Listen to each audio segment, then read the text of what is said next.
IELTS 15. Published by Cambridge University Press and Cambridge Assessment English 2020. Turn to Part 1.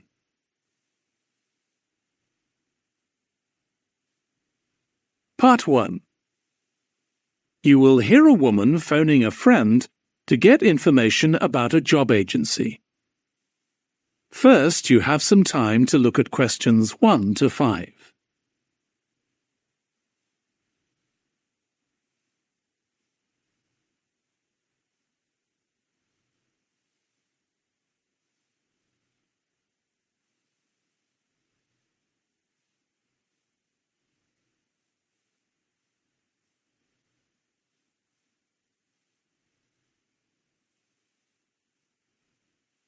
Now listen carefully and answer questions 1 to 5. Hello, William. This is Amber. You said to phone if I wanted to get more information about the job agency you mentioned. Is now a good time? Hi, Amber. Yes, fine.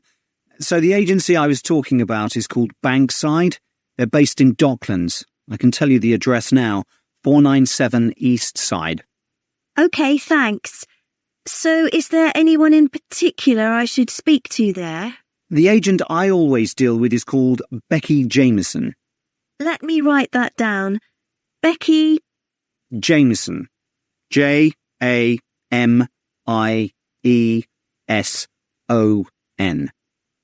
Do you have her direct line? Yes, it's in my contacts somewhere. Right, here we are. 07866 510 333. I wouldn't call her until the afternoon if I were you. She's always really busy in the morning trying to fill last-minute vacancies. She's really helpful and friendly, so I'm sure it would be worth getting in touch with her for an informal chat. It's mainly clerical and admin jobs they deal with, isn't it? That's right. I know you're hoping to find a full-time job in the media eventually, but Becky mostly recruits temporary staff for the finance sector, which will look good on your CV, and generally pays better too. Yeah, I'm just a bit worried because I don't have much office experience. I wouldn't worry. They'll probably start you as a receptionist or something like that. So what's important for that kind of job isn't so much having business skills or knowing lots of different computer systems, it's communication that really matters, so you'd be fine there. And you'll pick up office skills really quickly on the job. It's not that complicated. OK, good. So how long do people generally need temporary staff for? It would be great if I could get something lasting at least a month. That shouldn't be too difficult. But you're more likely to be offered something for a week at first, which might get extended. It's unusual to be sent somewhere for just a day or two. Right. I've heard the pay isn't too bad. Better than working in a shop or a restaurant. Oh, yes, definitely. The hourly rate is about £10, $11 if you're lucky. That's pretty good. I was only expecting to get £8 or £9 an hour. Before you hear the rest of the conversation, you have some time to look at questions 6 to 10.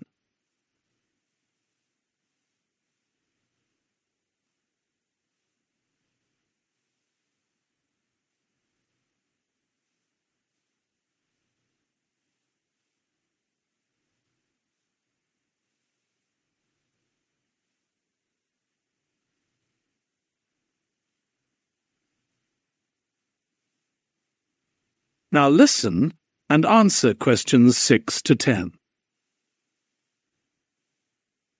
Do you want me to tell you anything about the registration process? Yes, please. I know you have to have an interview. The interview usually takes about an hour, and you should arrange that about a week in advance. I suppose I should dress smartly if it's for office work. I can probably borrow a suit from Mum. Good idea. It's better to look too smart than too casual. Will I need to bring copies of my exam certificates or anything like that? No, they don't need to see those, I don't think. What about my passport? Oh yes, they will ask to see that. OK. I wouldn't get stressed about the interview, though. It's just a chance for them to build a relationship with you, so they can try and match you to a job which you'll like.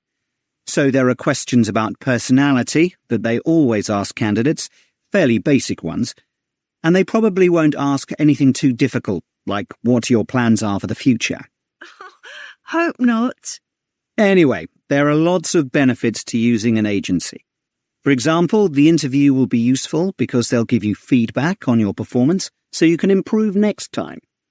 And they'll have access to jobs which aren't advertised. Exactly. Most temporary jobs aren't advertised. And I expect finding a temporary job this way takes a lot less time. It's much easier than ringing up individual companies. Yes, indeed. Well, I think I've covered it.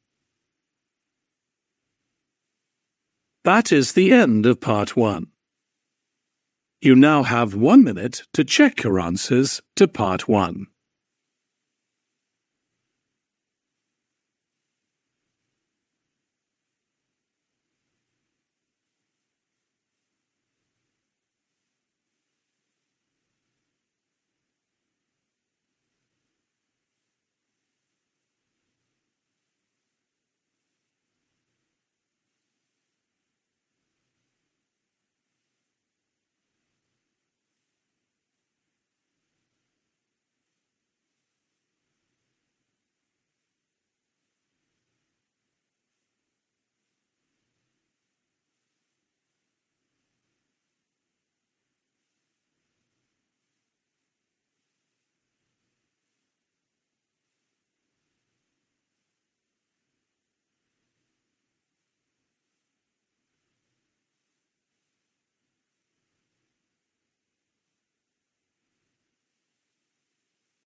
Part 2.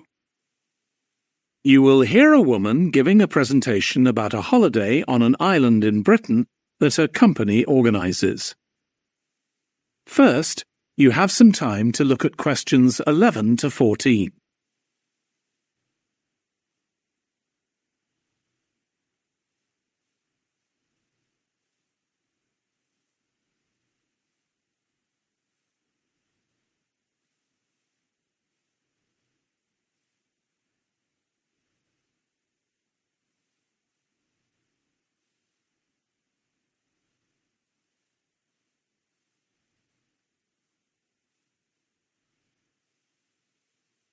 Now listen carefully and answer questions 11 to 14. Good morning.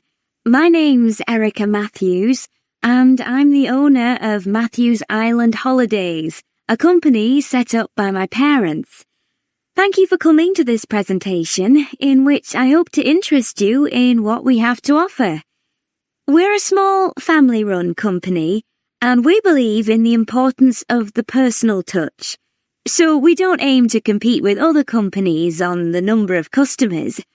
What we do is build on our many years' experience, more than almost any other rail holiday company, to ensure we provide perfect holidays in a small number of destinations, which we've got to know extremely well. I'll start with our 6-day Isle of Man holiday. This is a fascinating island in the Irish Sea, with Wales to the south, England to the east, Scotland to the north, and Northern Ireland to the west. Our holiday starts in Heysham, where your tour manager will meet you. Then you'll travel by ferry to the Isle of Man. Some people prefer to fly from Luton instead, and another popular option is to go by train to Liverpool and take a ferry from there. You have 5 nights in the hotel, and the price covers 5 breakfasts and dinners, and lunch on the 3 days when there are organised trips. Day 4 is free, and most people have lunch in a cafe or restaurant in Douglas. The price of the holiday includes the ferry to the Isle of Man, all travel on the island, the hotel, and the meals I've mentioned. Incidentally, we try to make booking our holidays as simple and fair as possible, so unlike with many companies, the price is the same whether you book 6 months in advance or at the last minute, and there's no supplement for single rooms in hotels. If you make a booking then need to change the start date, for example because of illness, you're welcome to change to an alternative date or a different tour for a small administrative fee. Before you hear the rest of the talk, you have some time to look at questions 15 to 20.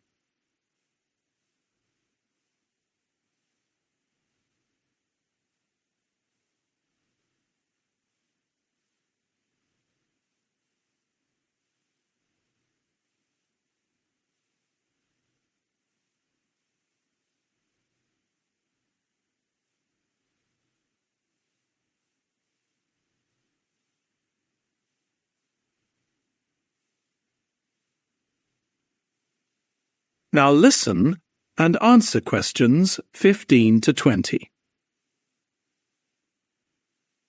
Okay, so what does the holiday consist of? Well, on day 1, you'll arrive in time for a short introduction by your tour manager, followed by dinner in the hotel. The dining room looks out at the river, close to where it flows into the harbour, and there's usually plenty of activity going on. On day 2, you'll take the coach to the small town of Peel, on the way calling in at the Tynwald exhibition. The Isle of Man isn't part of the United Kingdom, and it has its own parliament called Tynwald. It's claimed that this is the world's oldest parliament that's still functioning, and that it dates back to 979. However, the earliest surviving reference to it is from 1422, so perhaps it isn't quite as old as it claims. Day 3, we have a trip to the mountain Snaefell. This begins with a leisurely ride along the promenade in Douglas in a horse-drawn tram. Then you board an electric train which takes you to the fishing village of Laxey. From there, it's an 8-kilometre ride in the Snaefell Mountain Railway to the top. Lunch will be in the cafe, giving you spectacular views of the island. Day 4 is free for you to explore, using the pass which we'll give you. So you won't have to pay for travel on local transport or for entrance to the island's heritage sites. Or you might just want to take it easy in Douglas and perhaps do a little light shopping. The last full day, day 5, is for some people the highlight of the holiday, with a ride on the steam railway from Douglas to Port Erin. After some time to explore, a coach will take you to the headland that overlooks the Calf of Man, a small island just off the coast. From there, you continue to Castletown, which used to be the capital of the Isle of Man and its medieval castle. And on day 6, it's back to the ferry, or the airport if you flew to the island, and time to go home. Now, I'd like to tell you a bit more. That is the end of part 2. You now have 30 seconds to check your answers to part 2.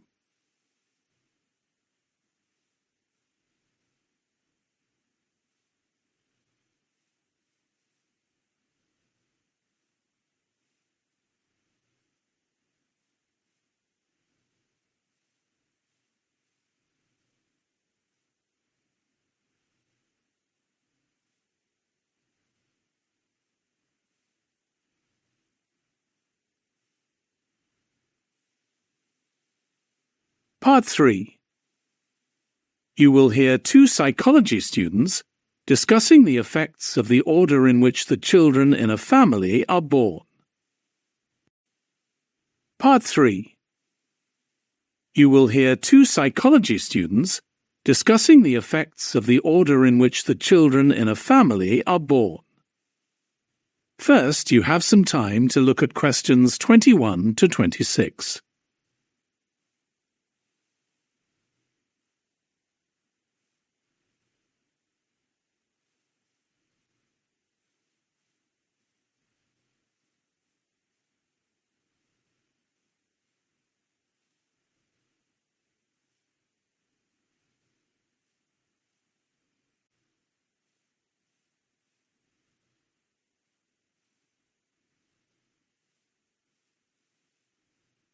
Now listen carefully and answer questions 21 to 26. Ed, how are you getting on with the reading for our presentation next week? Well, okay, Ruth, but there's so much of it. I know. I hadn't realised birth order was such a popular area of research. But the stuff on birth order and personality is mostly unreliable. From what I've been reading, a lot of the claims about how your position in the family determines certain personality traits are just stereotypes, with no robust evidence to support them. OK, but that's an interesting point. We could start by outlining what previous research has shown. There are studies going back over 100 years. Yeah, so we could just run through some of the typical traits. Like the consensus seems to be that oldest children are generally less well-adjusted because they never get over the arrival of a younger sibling. Right, but on a positive note, some studies claim that they were thought to be good at nurturing. Certainly in the past, when people had large families, they would have been expected to look after the younger ones. There isn't such a clear picture for middle children, but one trait that a lot of the studies mention is that they are easier to get on with than older or younger siblings. Generally eager to please and helpful, although that's certainly not accurate as far as my family goes.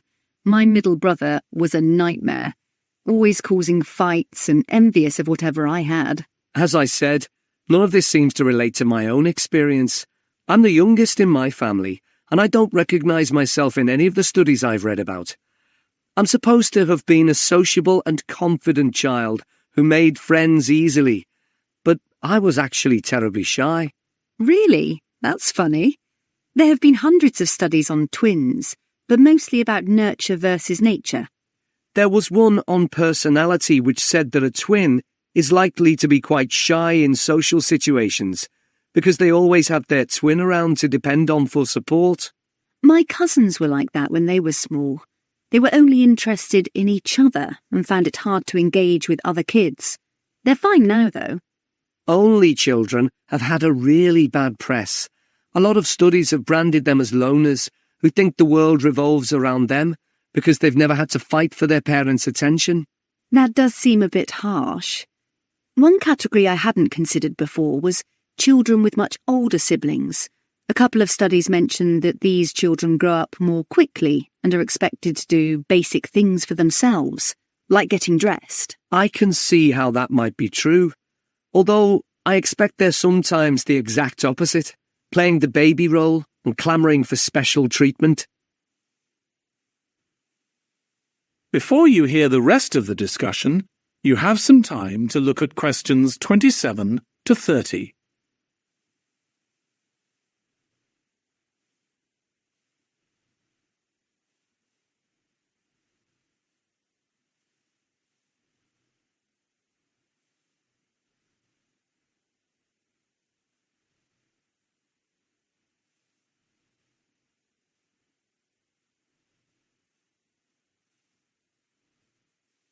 Now listen and answer questions 27 to 30. What was the problem with most of these studies, do you think? I think it was because, in a lot of cases, data was collected from only one sibling per family, who rated him or herself and his or her siblings at the same time. Some of the old research into the relationship between birth order and academic achievement has been proved to be accurate, though. Performances in intelligence tests declined slightly from the eldest child to his or her younger siblings. This has been proved in lots of recent studies. Yes, although what many of them didn't take into consideration was family size. The more siblings there are, the likelier the family is to have a low socio-economic status, which can also account for differences between siblings in academic performance. The oldest boy might be given more opportunities than his younger sisters, for example. Exactly. But the main reason for the marginally higher academic performance of oldest children is quite surprising, I think. It's not only that they benefit intellectually from extra attention at a young age, which is what I would have expected. It's that they benefit from being teachers for their younger siblings by verbalizing processes. Right. And this gives them status and confidence. which again contributes in a small way to better performance. So, would you say sibling rivalry has been a useful thing for you? I think so. My younger brother was incredibly annoying, and we fought a lot. But I think this has made me a stronger person. I know how to defend myself. We had some terrible arguments, and I would have died rather than apologise to him. But we had to put up with each other, and most of the time we coexisted amicably enough. Yes, my situation was pretty similar. But I don't think having two older brothers made me any less selfish. I was never prepared to let my brothers use any of my stuff. That's perfectly normal, whereas sometimes... That is the end of part 3. You now have 30 seconds to check your answers to part 3.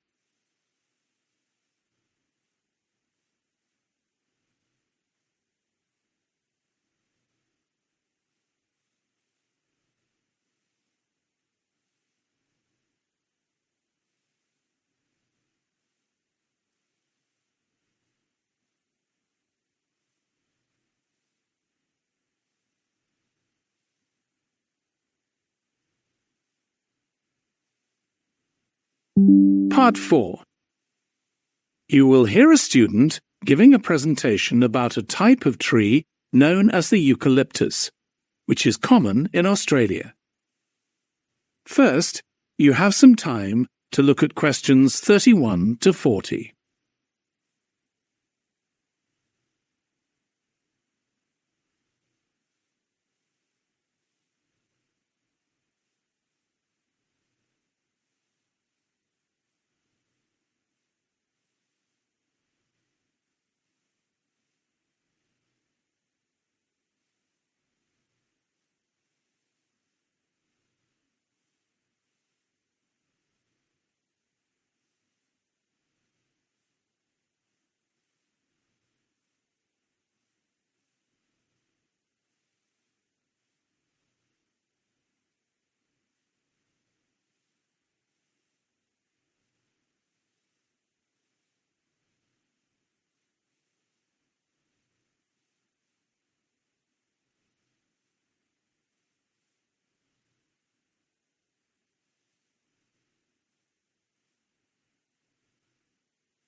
Now listen carefully and answer questions 31 to 40.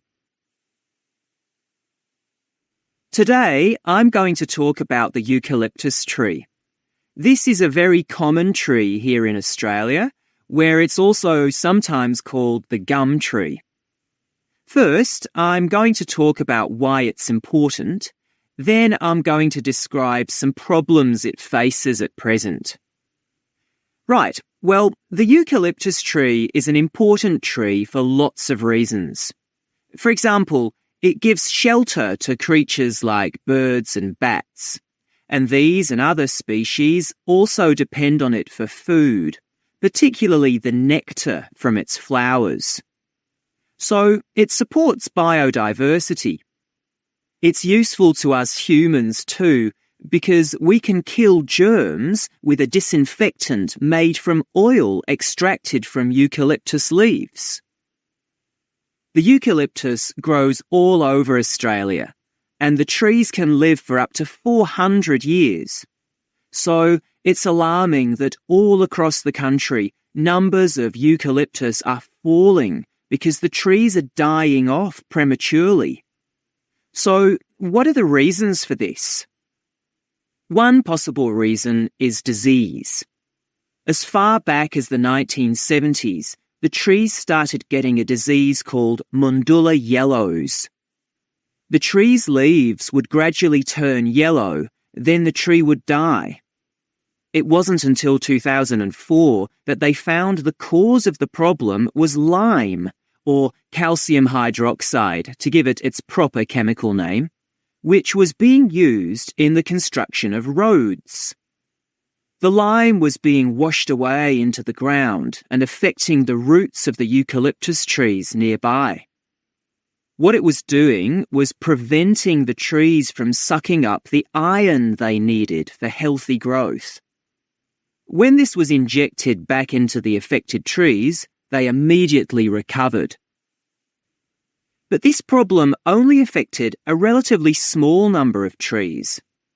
By 2000, huge numbers of eucalyptus were dying along Australia's east coast of a disease known as bell miner-associated dieback. The bell miner is a bird, and the disease seems to be common where there are high populations of bell miners. Again, it's the leaves of the trees that are affected.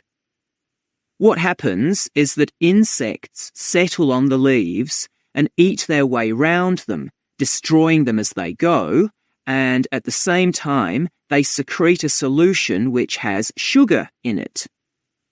The bell miner birds really like this solution, and in order to get as much as possible, they keep away other creatures that might try to get it.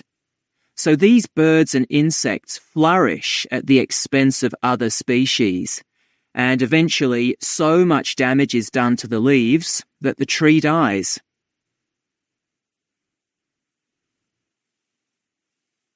But experts say that trees can start looking sick before any sign of bell miner-associated dieback. So it looks as if the problem might have another explanation. One possibility is that it's to do with the huge bushfires that we have in Australia. A theory proposed over 40 years ago by ecologist William Jackson is that the frequency of bushfires in a particular region affects the type of vegetation that grows there. If there are very frequent bushfires in a region, this encourages grass to grow afterwards, while if the bushfires are rather less frequent, this results in the growth of eucalyptus forests. So, why is this? Why do fairly frequent bushfires actually support the growth of eucalyptus? Well, one reason is that the fire stops the growth of other species which would consume water needed by eucalyptus trees. And there's another reason. If these other quick-growing species of bushes and plants are allowed to proliferate, they harm the eucalyptus in another way by affecting the composition of the soil and removing nutrients from it. So some bushfires are actually essential for the eucalyptus to survive as long as they are not too frequent. In fact, there's evidence that Australia's Indigenous people practiced regular burning of bushland for thousands of years before the arrival of the Europeans. But since Europeans arrived on the continent, the number of bushfires has been strictly controlled. Now, scientists believe that this reduced frequency of bushfires to low levels has led to what's known as dry rainforest, which seems an odd name as usually we associate tropical rainforest with wet conditions. And what's special about this type of rainforest? Well, unlike tropical rainforest, which is a rich ecosystem, this type of ecosystem is usually a simple one. It has very thick, dense vegetation, but not much variety of species. The vegetation provides lots of shade, so one species that does find it ideal is the bell miner bird, which builds its nests in the undergrowth there. But again, that's not helpful for the eucalyptus tree. That is the end of part 4. You now have 1 minute to check your answers to part 4.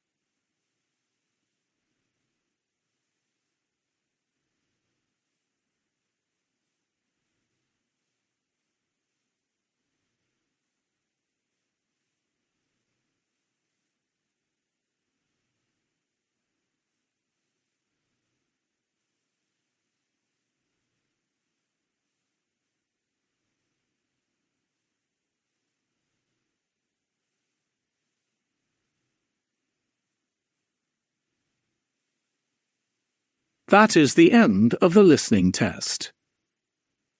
In the IELTS test, you would now have 10 minutes to transfer your answers to the answer sheet.